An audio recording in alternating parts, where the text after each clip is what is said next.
all the topics I mention. You can go into the site again, and you'll see the links there at the end of the show. You can check the stories out for yourself. I try to use the original material, not stuff about something. I prefer it coming from the sources themselves, and it's up to you to decide what they're really saying. And that's part of the problem today, as most people cannot decipher what they're even reading. It's almost like they've been trained, in fact, from school onwards, to go into a coma when they start reading something. They only remember something which titillates their senses, like sex and so on, or something really scary, because they watch so many movies, they like to get scared and so on. But things that really matter in their own lives simply go through their head. It just doesn't stay there, doesn't get retained there. And I think that's part of the conditioning process that Bertrand Russell and Aldous Huxley talked about. I think it's been very, very successful. Scientific indoctrination works very well. The media is all involved because that's what they're about. The media, remember, survives on advertising. So they understand what makes you tick. This is Alan Watt. We're cutting through the matrix. Just before I continue, I'll mention that the satellite went down in my house here last Wednesday, right after I mentioned the company, Explonet, the provider. And I wasn't too happy with their service, and bingo, bang, down it went. And therefore it took the whole weekend on a temporary Wi-Fi system to upload this stuff about 2 or 3 times the speed of dial-up. That's why the website's back up to scratch. The repairman for the satellite system just left the house about 10 minutes ago. And my wallet's an awful lot lighter since the visit, believe you me. So this costs a lot of money. It costs money to keep it just going because it's one thing literally after another, Monday to Monday. There's no weeks here for me. There's no weekends off ever for this. So I appreciate your help. And it's always the same people who donate. And I know for a fact if I started to put out the mystifying stuff that intrigues them, because they love entertainment, they'd be throwing the money at you and telling them what you want to hear. They titillate your senses into a land and a world where it doesn't matter what you think you learn, it won't change anything right here. Not a darn thing, except to make it easier for the controllers to control you, because they love it when you're off in some la-la land, looking into metaphysics, because you're not involved in this land, this world, you see. They love this. Who do you think promoted all the New Age stuff in the first place? And why? Why? Look at the old books by the masters of this system, the guys who helped design the present day that you're living in today, the Bertrand Russells of the world, the Huxleys of the world, the Welleses of the world, because they knew exactly where they were taking the world, and they kept saying they'd have to destroy the last vestiges of existing religion. But they also knew it was extremely helpful for rulers to have people believing in a particular religion. So they would create one. And in the 1950s, in the Scottish Rite of Freemasonry's own magazine, which was called The New Age, that was the name of it, put out by the Scottish Rite of Freemasonry, the rite of so-called perfection, just like the Albigensi. They said they would bring in a new age. And I've mentioned before that Gorbachev, who was brought over from the Soviet Union as the president of the Soviet Union to be a nice green man for the world, because don't forget the Green Party was set up in the Soviet Union by Madeleine Albright's grandpappy, a great pal of Stalin, to be the new religion, political system of the planet. Because they knew they'd have to create a religion that would go along with what they wanted to give us as socialism, a system where an elite lived like no other elites in history have ever lived, on the backs of all the minions beneath them. That's what socialism is. With a massive bureaucracy of well-paid fat cats and sellouts who will do anything they're told to retain their positions. Massive bureaucracies worldwide. And for the masses, there'd be a religion that would couple, like Gorbachev said, a form of earth worship, where as jumping back to Huxley, said that man would have to be dethroned from his special position as a special type of life form, and you're down amongst the animals. And what do you do when there's too many animals? What does the Ministry of Natural Resources do? They kill off the excess. Well, that's what socialism today is, coupled with the greening agenda. And where's the New Age come into it? Everywhere. It's in it everywhere, because people need religion, you see. And when we take one away, it just pops up in another form. Therefore, the master is new to give us the one, to design one for us, which has been very heavily promoted since especially the 1960s onwards, until it's now parts. It's the authorized world religion, the New Age, the greening of the planet, coupled with the idea that the world's coming to an end if we don't obey the new gods of science. You see, the scientists are the new gods. And they all rip off merchants too. They exist on grants. That's how they live their entire lives, is on grants. If they're wrong in their theories and so on, they'd have to disband all of those groups, especially the United Nations, that live off the backs of us, maintaining this hype about global warming. Well, that's all coupled with this big gimmick that we're living through, as they change society from one form of living to another. And under the guise of the greening agenda, it's a totalitarian, worldwide system called governance. Governance, not government. Because it's a new type of ruling the people. That's where panels of experts and scientists, etc., that are unelected will simply tell the politicians what to do. And that's happening. They're all appointed to every board, every parliament, every congress across the planet. These unelected scientists with NGOs to back them, non-governmental organizations. That's a new system. And governments have had the same problems all down through the millennia, whether it was kings or queens or tyrants or whatever. It's how to get the people to work for free their entire lives, and how to stop rebellions, and how to make the people slave for free and be happy with that. Now, Huxley was a guy himself who said that the people, if they use pharmacology on the public, coupled with psychology, that's propaganda via the marketers who understand the advertising, who understand the media. In fact, they are the media today. Everything out there in the media has a political agenda. They call it raising public awareness. When you hear that term, you're being told that this is the mandate and that you're going to parrot that one day. Whatever the mantra happens to be, it's going to become part of your conversation, and you will accept this mandate because your consciousness has been raised. I call it erasing, because if you think for yourself, you realize it's all a con. When they go out about and tell you they're raising public consciousness, they don't give you a choice, do they? To give a choice to people, you have to give them the whole story with all of the facts on any particular topic and let the person decide for themselves. We have a mountain of one-sidedness today. A mountain. No other opposing mountains, just one megalithic mountain.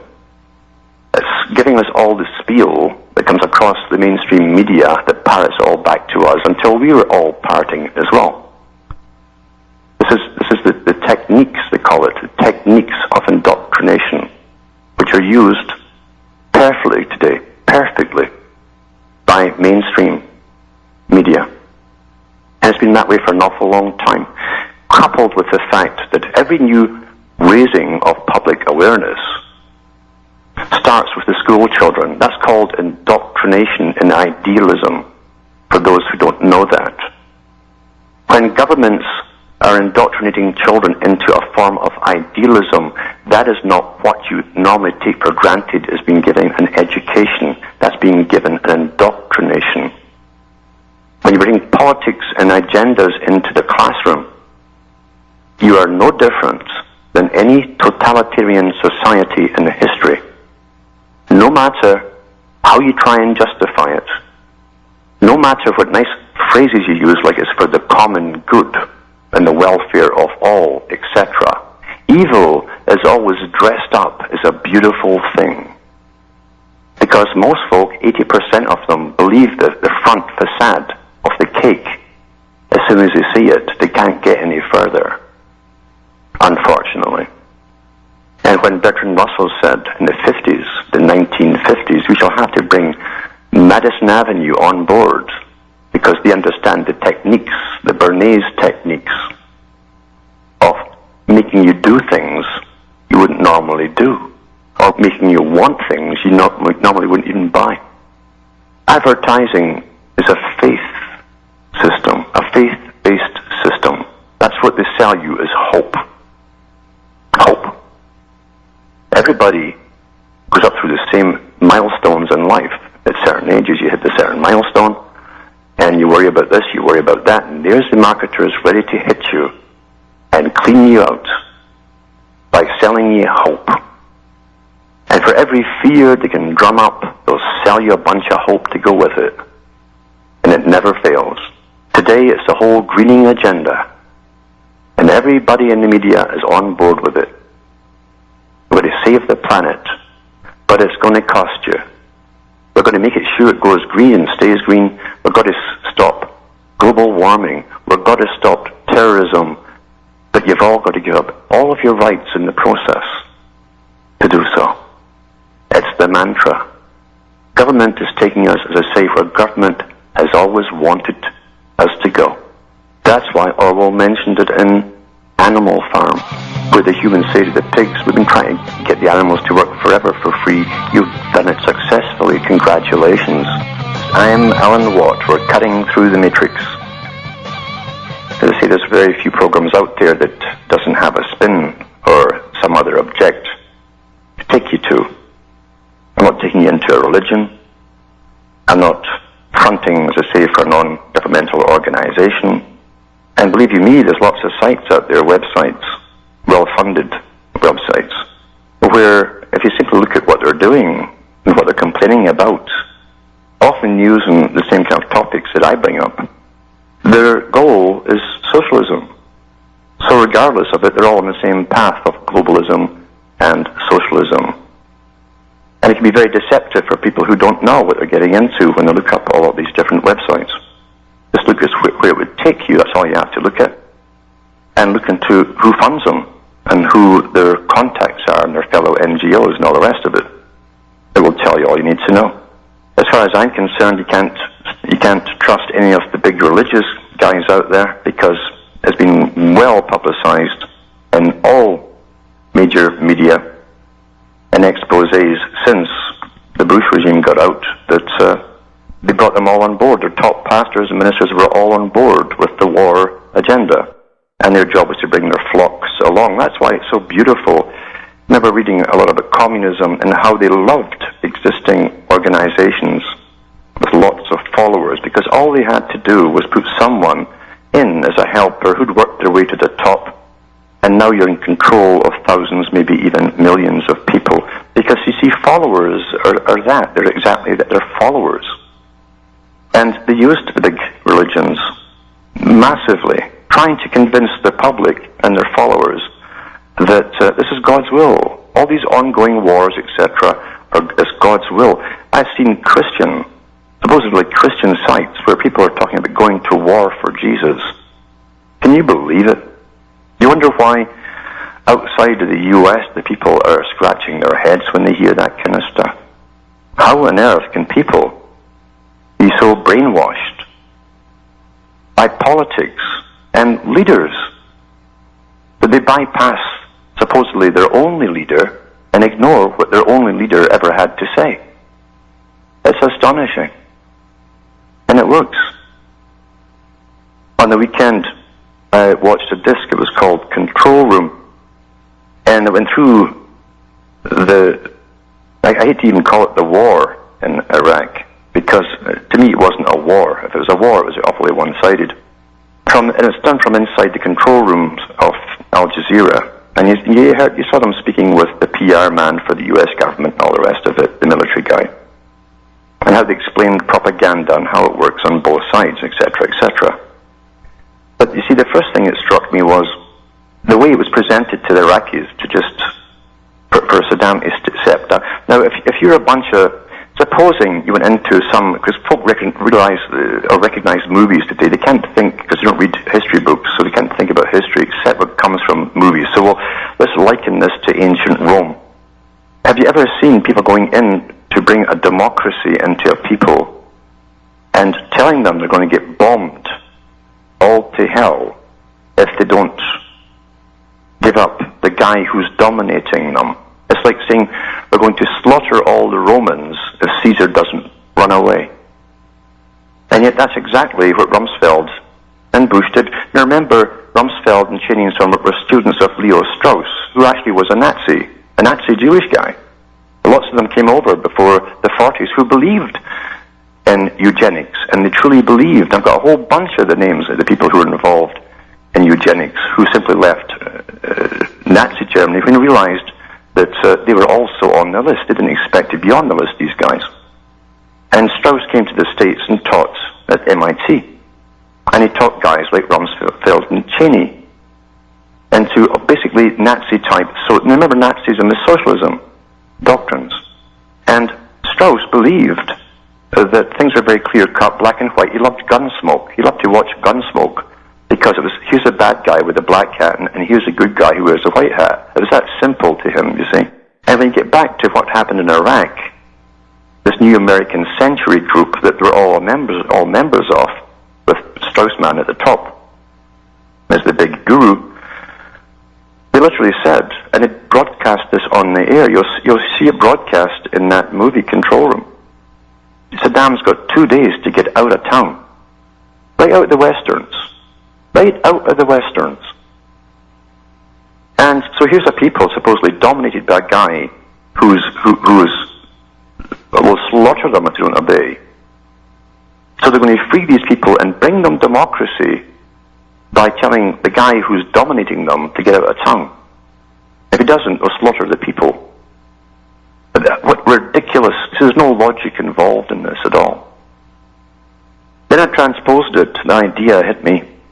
I said, now look what's happened since 2001, this very fortunate event with 9/11 and the towers, because they could never have kicked off this totalitarian phase of the agenda without it.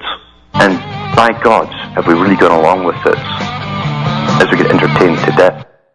Just explaining, after watching the Control Room video, to do with how it was in the Al Jazeera headquarters during the Iraqi invasion of Iraq, I should say, how things really went. And what was interesting too was when they talked to some of the American troops who were captured, these young guys, of course, they're all gung-ho to go off and play soldier. And that's what they are, because young guys don't mature till much later in life.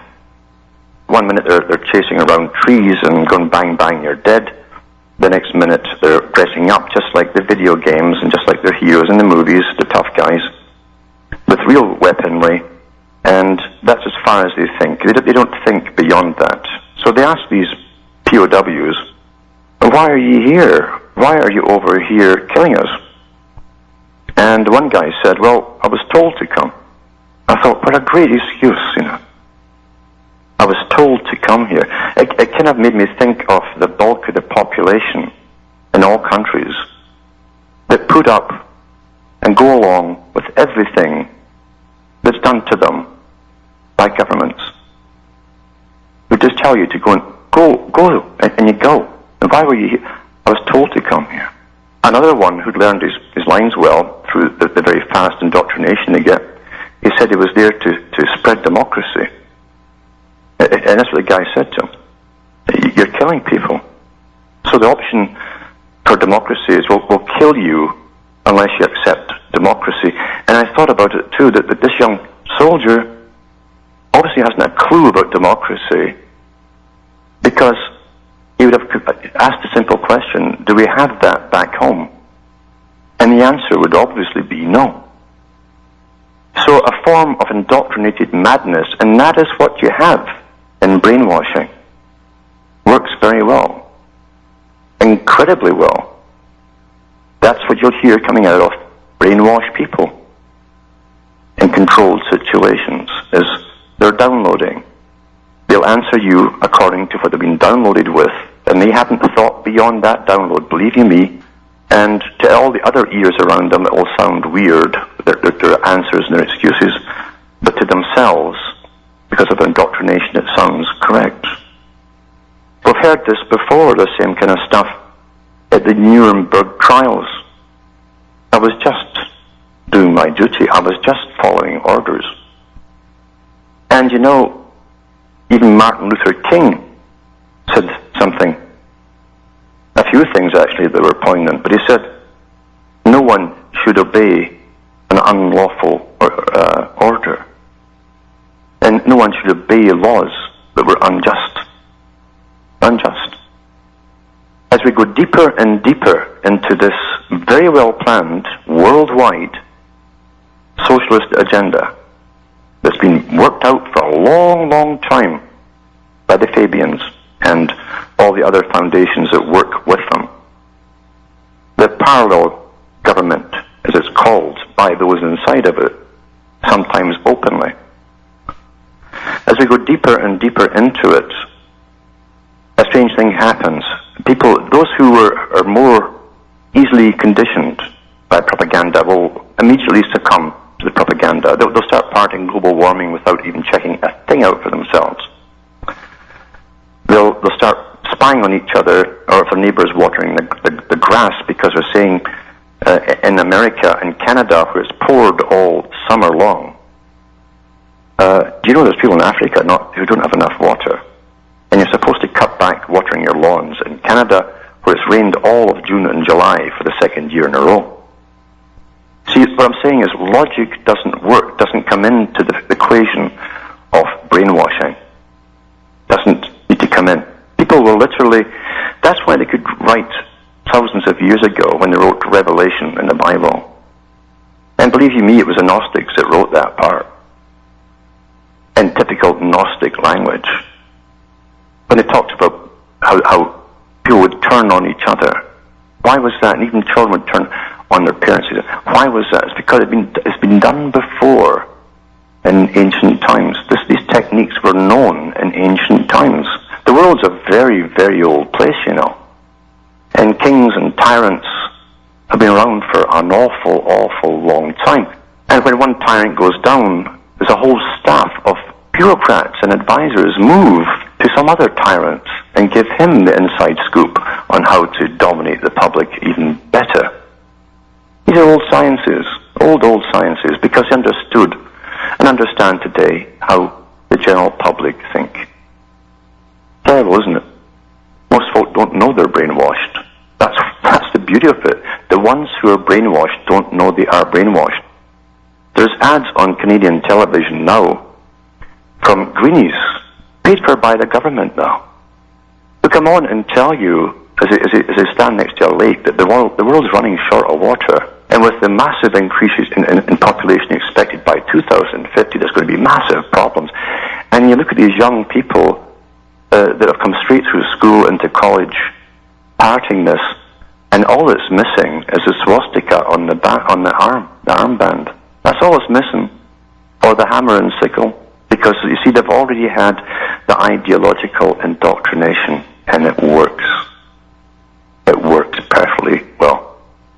And one day, perhaps, after they've slaughtered enough people on the planet to satisfy the bloodlust at the top of those who pretend to care as they want to kill us off, and admit they want to kill us off. Perhaps one day there'll be other trials, and these people who are not ads today will say, well, I was only doing my job. How many surgeons out there, paid for by the United Nations and all the NGOs under their umbrella group, under family planning, how many of them could stand up one day in court and say, well, I was only doing my job, as they sterilize thousands and thousands and thousands and thousands of people? The sad part of it is, it doesn't seem to matter what time of history, there's always plenty of them will go up there for the job. There's no end of people who'll do anything for a paycheck if it's authorized. I've talked about these experiments before, and I've proven it in the States. It's on my website. the links to the videos on the guys who tested out electric voltage shocks on supposedly volunteers, to find out that those who will administer the shocks will give them lethal doses if it was real, as long as someone in authority tells them to do it. Takes the can, you see. They'll do anything. Someone asked me years ago, aren't you scared of ghosts, Alan? I said, I'm more scared of the living. Ghosts never hurt anybody. It's the living you got to be scared of. And by that I mean people that seem to be classified as normal, decent people. What does that mean? They follow the present cultural norms. They'll offer you a second cup of coffee.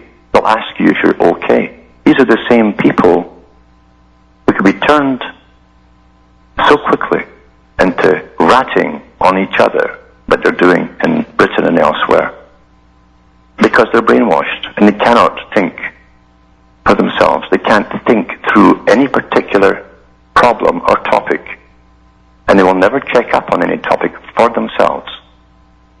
They're quite content with the media and political opinion. That's the scary part of the world. And the only hope there is, the only hope, to be honest with you, is within the U.S. itself. That's why I think it's going to get hammered more than any other country. They still have a memory at least, of having rights. The rest of the world really doesn't have that. But in the U.S., people are less complacent. They'll complain about things if things are wrong. Right down to service, right down to what they buy in stores. They're not afraid to get in the face of someone and demand that they get a decent product or whatever it is. In places like Canada, people stand in lines like cattle and never complain about anything, because they tried out, you see, the system of socialism with little variations across the British Empire, little variations to see what works the best and the easiest. And Canada has been used as one of the main tools and examples for an awful long time. And after getting on about Bush and his crew, don't think there's a difference between Obama. Obama is just the one who takes over and carries on the same agenda and notches it up a little bit, pushes the envelope. That's his job. This agenda is only one agenda. There can only be one. That's what they say in all their sci-fi movies. There can be only one. There's only one agenda. It was decided an awful long time ago. And as Professor Carl Quigley said, doesn't matter who you vote for, the top boys all belong to the Council on Foreign Relations. Doesn't matter, see. Guaranteed, that's why they're pre-selected. The characters that put up for you to vote for. It is no different than the Politburo system of the ex-Soviet Union. Who do you want to vote for Politburo member 1, 2, 3, or 4? Here you have world socialist 1, 2, 3, 4, how many? It's the same thing. There's one world agenda. And it's not going to be a nice happy place where it's crossing hands across the sea and we shake them and all accept each other. That's got nothing to do with it. It's a dominated system, dominated by a few, designed a long time ago, and the whole world is to be standardized. No favorite countries. No favorite countries. And any president or prime minister, since the signed agreement in California to do with the United Nations in about 46 or so, no one has stood up for the people. Because they all knew what was signed back then. They're all briefed on all the treaties that have been signed through the UN, and the UN was set up to become a front for global governance. You see? It's amazing how they can trot out the flags and the symbols of the tribe during election time to make you feel like you've got a leader of your tribe. And once it's done and they're off signing agreements for the integration of the Americas and throwing money across the planet to other countries, etc. It's astonishing. And it works so well, so easy, isn't it? The tribal emblems. When the tribes were sold out at the end of World War II under the treaties of the United Nations, Any country that backs out of it is called a rogue state by the UN. Every Prime Minister and every President since then knows this. They know this. This is a must-be thing that I do. It's like a vocation, you might say, because we've no choice. It's kind of pointless to think about careers, etc., when the world is going through the biggest upheaval it's had for centuries. And that's a direct quote, actually, from one of Kissinger's talks not so long ago. Therefore, what I'm doing is a must-be. It has to be said for the public who, if it's said in the right way, the right information is presented, they kind of start thinking, they come out of their slumber gradually, they come out of their indoctrination from the 6 o'clock news on mainstream, and the things, maybe for the first time, start to make sense to them. Because truly, we've been taken over, completely, over a long-term haul, by really a single society. The Professor Carol Quigley, advisor to the State Department and the Pentagon and a whole bunch of other places as well, is picking Rhodes Scholars for world leadership, like Bill Clinton. He said himself that this is a new feudal system they're bringing in, and it will be run by the CEOs of corporations, all working together, running the world in a socialistic, collectivist fashion, with the elitist and the scientific elite at the top. And this is what they're now calling governance, global governance. There is no democracy. You simply obey and do what you're told. I should mention, too, that on my sites, my websites, you can find ways to order my books, etc., and how to donate to me. Your help is greatly appreciated. And for those who donate, I'm telling you, it's just the same people who keep me going time after time, because we live in a world of the me generation. After Bernays introduced the American system of consumerism, he got together with Lord Bertrand Russell, the Royal Institute for International Affairs, and he's brought over to England, despite his nephew still works there yet, advising the British government. Remember, they're all descended from Freud, these characters. But they all decided, too, under Russell's instructions, to create an egocentric society where people lived for themselves and themselves alone.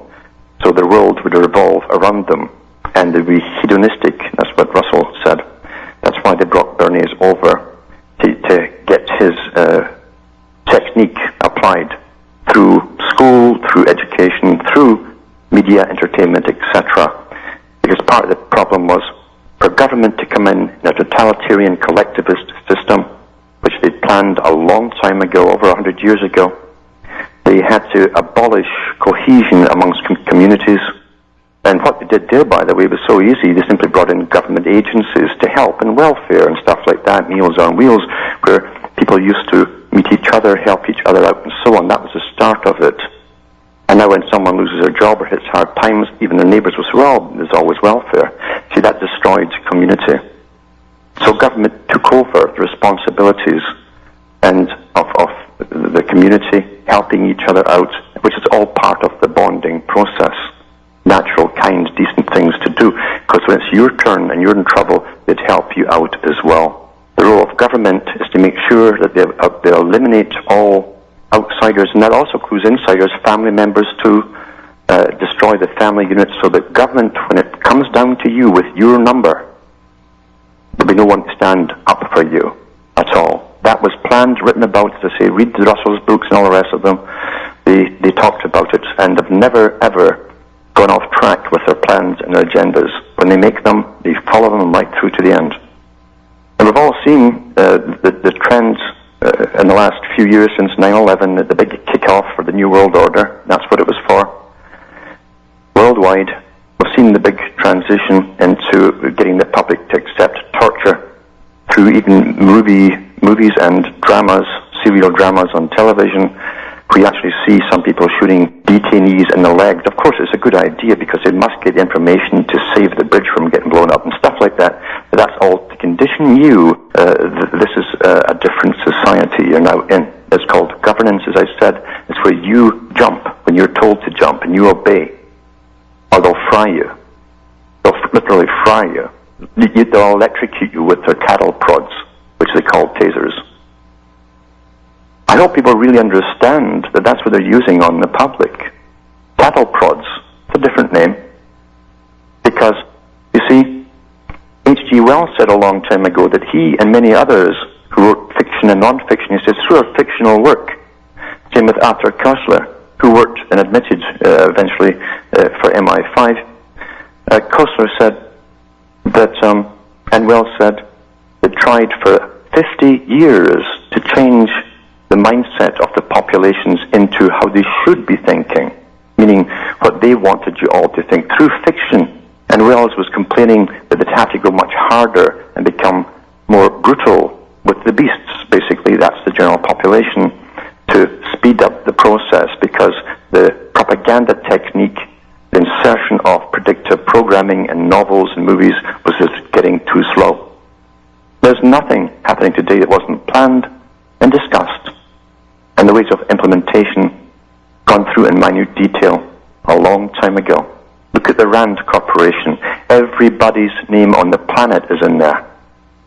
And we're all treated as little egocentric, hedonistic beings that will avoid pain and seek pleasure, and anyone else's pain is simply disregarded. That's the society they've got in. Therefore, it's easy to control the animals when everybody else can get pushed in front of them before it's their turn to be executed.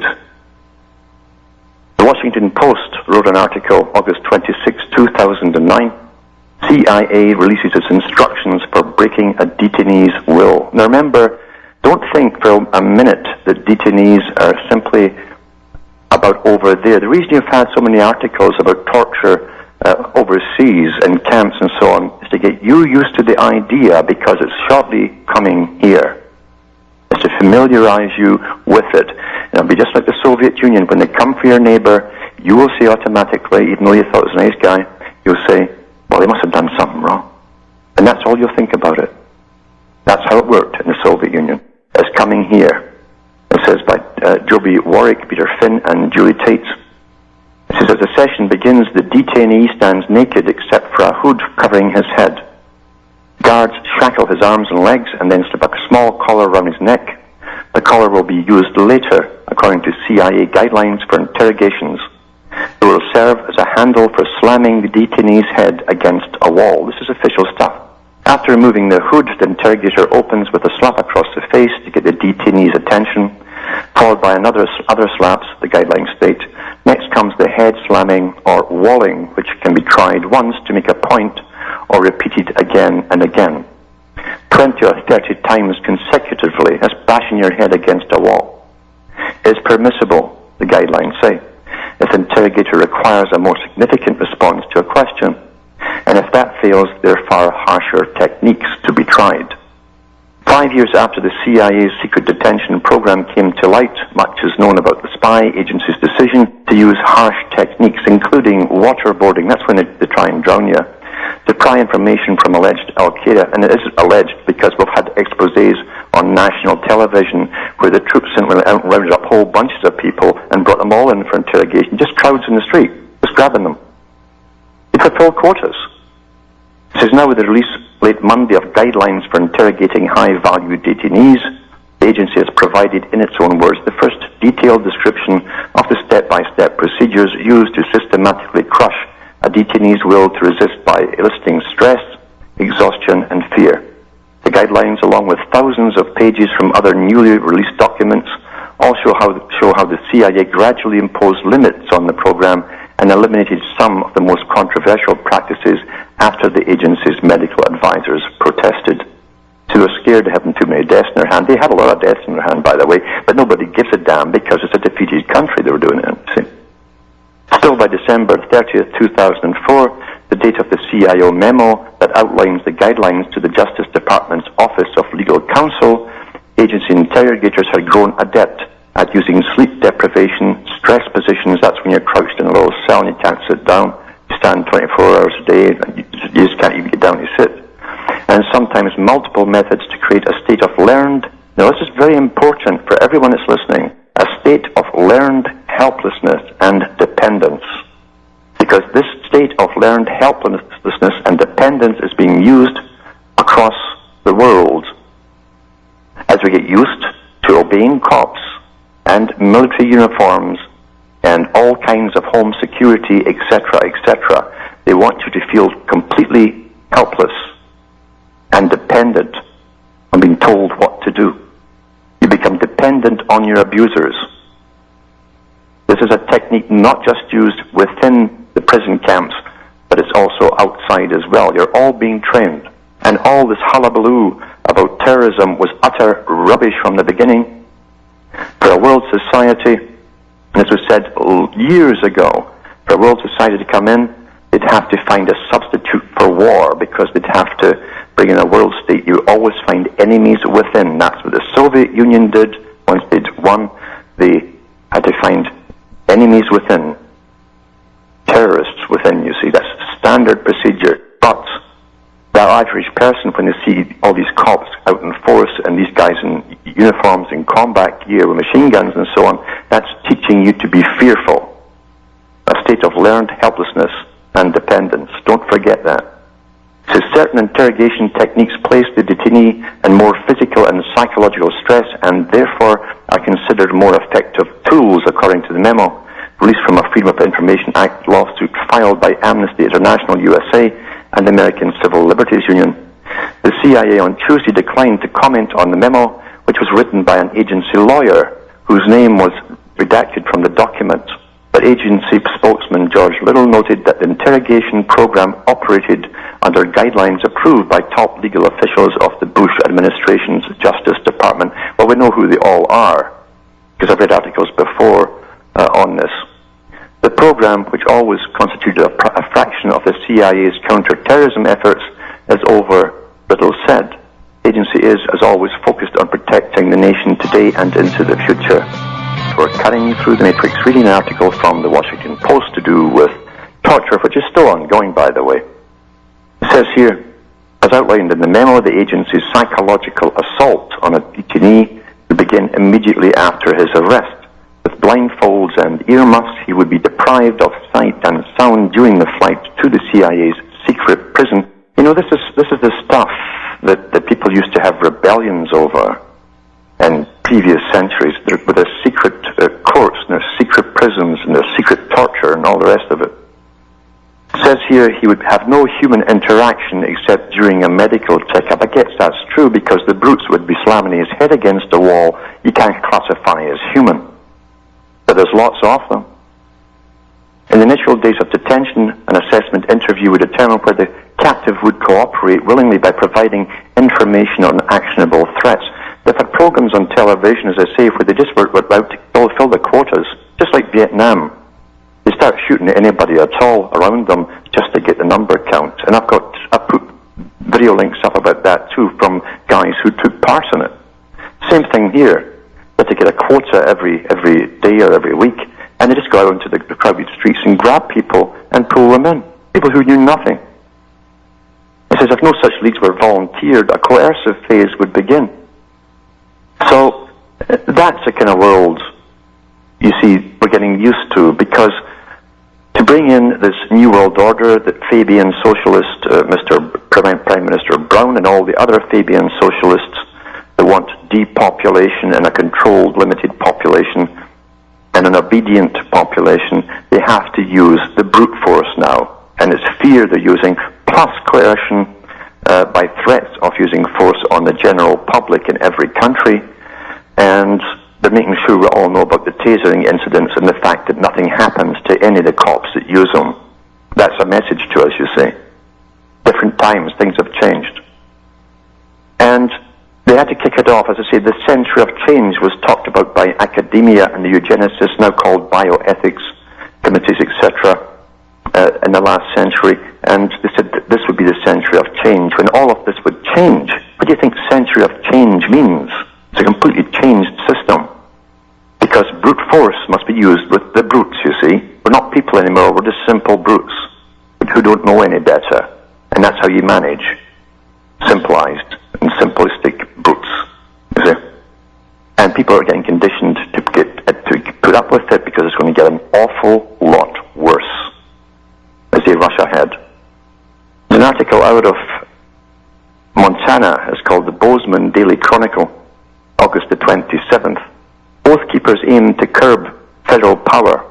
With a bushy red beard, impish grin, and sandals, Elias, this is his altered name, doesn't look like a right-wing extremist. I'm interested in personal freedom, he said. Elias is working to make Montana the first state in the nation to create Oath Keepers chapters in every county. Oath Keepers, after forming last spring, is comprised mostly of military and law enforcement personnel aiming to resist what it sees as a federal government overstepping constitutional boundaries. It's time for the people to take the government back, said the 62-year-old alias, who until the name change was Franklin Shook. Since former U.S. Army paratroopers and Yale Law School grad Stuart Rhodes founded the national organization months ago, state groups have rapidly sprung up with highway patrolmen, military, county sheriffs, police officers, and according to the group, U.S. Department of Homeland Security employees signing on to stand against overreaching federal authority. It's amazing. It's people within it that suddenly stand up. The general public are just, chewing away on the cud as they watch television and get entertained. So I'm getting calls from all over the country from concerned people, said Elias, who lives in Willow Creek and is the editor of a new publication, the Gallatin County Patriot. Says the alarm is out there. While in office, President George Bush used the war on terror to make Americans afraid, and he's dead on with it. That was the purpose of the whole planned 9/11 deal. He says the goal was to expand executive power under the guise of national security concerns, he said, and that's true. That is true, because if you look at the policy for a new American century, the group that comprised it, with Wolfowitz and all the rest of them, and you see who they were trained under Strauss. He believed in Nazism, he believed in the superior being, he believed in eugenics, and he taught Rumsfeld and these characters, Cheney, etc. So he's right on. The goal was to expand executive power under the guise of national security concerns. That's right out of Strauss's mouth, basically. Under that leadership, the Patriot Act and other maneuvers skirting established legal protections eroded constitutional mandates. These actions expanded federal authority over the states and increased surveillance of American citizens. Of course it was. Fear should not be a part of our daily lives, he said. And now President Barack Obama isn't reversing those executive maneuvers, Rhodes said. Before forming Oath Keepers, Rhodes had been warning folks for years about the dangers he sees in America's increasingly centralized power structure. And what does it say in the Communist Manifesto? Now that we're in collectivism, that you must get the absolute power centralized government, centralized power. But during the past several months, as a new administration stepped up, Rhodes' message has started to resonate with a larger segment of Americans, he said. They're kind of freaking out, Rhodes said, of the conservative flock. Meanwhile, Elias, a Vietnam vet who speaks with a drawl befitting someone who spent most of his life in Tennessee, has also grown increasingly alarmed. He's scared his grandchildren won't have the freedoms he grew up with, he said. If people leave it to everybody else to do it for them, that they're doomed. Simple as that. And as a site, it says here, $1,000 per day fine and 30 days in jail for refusing the swine flu vaccine in Massachusetts, ? A new law just passed in Massachusetts imposes fines up to $1,000 per day and up to a 30-day jail sentence for not obeying authorities. During a public health emergency. Remember again what Lenin and then Stalin said? They'd create these agencies, they'd get the services to begin with, then they'd become authoritarian institutions over the public. Well, that's what this is all about too. Very old plan, and you're living through the last phase of it. It says here, so if you're instructed to take the swine flu vaccine in Massachusetts and you refuse, you could be facing fines that will bankrupt you and a prison sentence on top of that. Now, one of the definitions, the criteria for totalitarianism and tyranny is when you're coerced into a position with no exit left. No exit left. You just do what you're told because there's no exit, there's no way out. Nothing is left. There are no choices. If you've not realized it yet, the controversy over swine flu vaccinations is about to get very, very real. The authorities know that a lot of people are extremely concerned about the safety of the swine flu vaccine, and they're putting the infrastructure in place to deal with those dissenters. That's what the camps are all about. Let's hope that the worst case scenario, the swine flu, does not take place, but the reality is that the health authorities across the United States are gearing up for the biggest vaccination campaign in the nation's history. It looks like this fall could be very, very interesting. Well, no kidding. No kidding, eh? Now we'll go to the phones now, and we'll take Mike from Ohio, if he's there. Is Mike there? Yes, I'm here. Yes. How you doing, Alan? Hanging in here. I wanted to ask you a couple of questions, and the first one is, how in the world did we ever get into this mess? Mm-hmm. Well, it's quite easy. The guys that literally started this agenda 100 years ago with the big foundations, with the Royal Institute of International Affairs, Council on Foreign Relations, that has branches in every country, and all of their members now are the heads of every country.